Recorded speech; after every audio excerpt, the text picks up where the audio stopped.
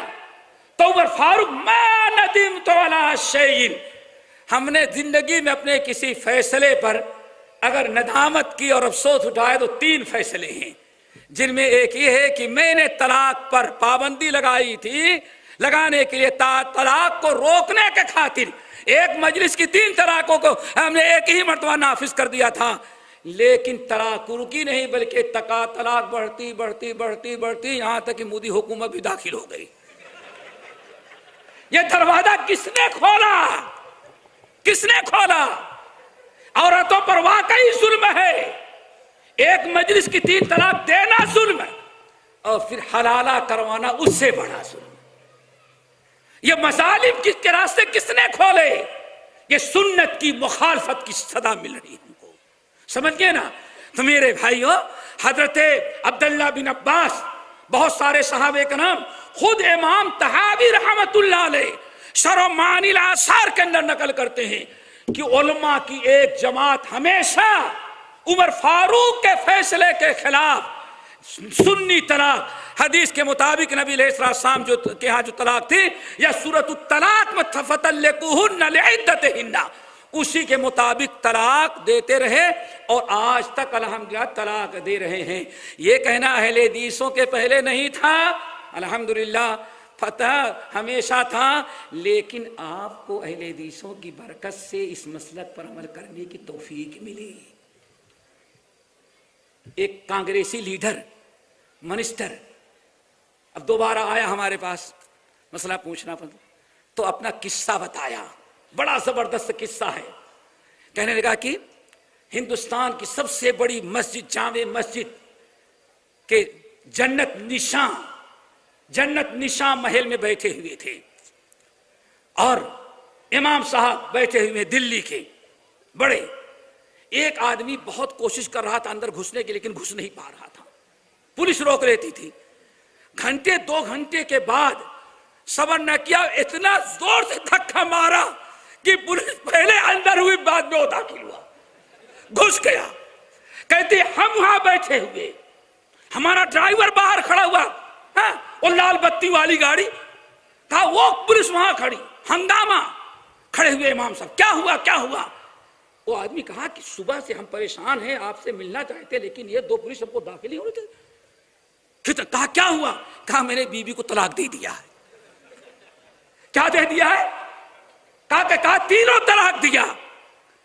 حضرت اٹھے، وہ کانگریسی منسٹر کہتا ہے، واللہ پکڑے اور دروازے پولیس کو ہٹایا، جنت نشاں محل کے سامنے کہا دیکھو وہ جامع مسجد کا اردو بازار والا گیٹ ہے، اس کے سامنے ایک گلی ہے، پہلے سیدھے جانا، پھر سیدھے جانے کے بعد تھوڑا سا لیفٹ ٹرن کرنا تو رائٹ ہینڈ ایک بڑا سا گیٹ کھلا ہوگا، وہاں لکھا ہوگا دفتر مرکزی جمعیت اہل حدیث ہند، وہاں چلے جانا۔ کہا کہ ارے وہ تو ہم دیکھ کے آئے، تو اہل حدیث ہیں۔ تو امام صاحب نے کہا ارے میاں طلاق کے مسئلے میں وہی سچا فتویٰ دیتے ہیں، ہم لوگ جھوٹا فتویٰ دیتے ہیں، ہم سب لوگ جھوٹا غلط فتویٰ دیتے ہیں، صحیح فتویٰ ہے حدیث سے باہر جاؤ، تمہاری بیوی تمہارے لیے حلال ہو جائے۔ اس کا مطلب یہ ہے کہ ہمیشہ سے ایک مجلس کی 3 طلاقیں مولانا عبدالحی لکھنوی حنفی رحمت اللہ علیہ عمدۃ الرعایہ میں نقل کرتے ہیں۔ امام مالک کا ایک قول، امام مالک کا ایک فتویٰ، امام مالک کے زمانے سے ان کی کتابوں میں آ رہا ہے کہ 3 طلاقیں ایک مجلس کی ایک ہی طلاق ہوتی ہیں۔ اس کا مطلب ائمہ 4 کا کبھی اس پر اتفاق نہیں تھا۔ اللہ تعالی ہم سب کو عمل کی توفیق نصیب فرمائے۔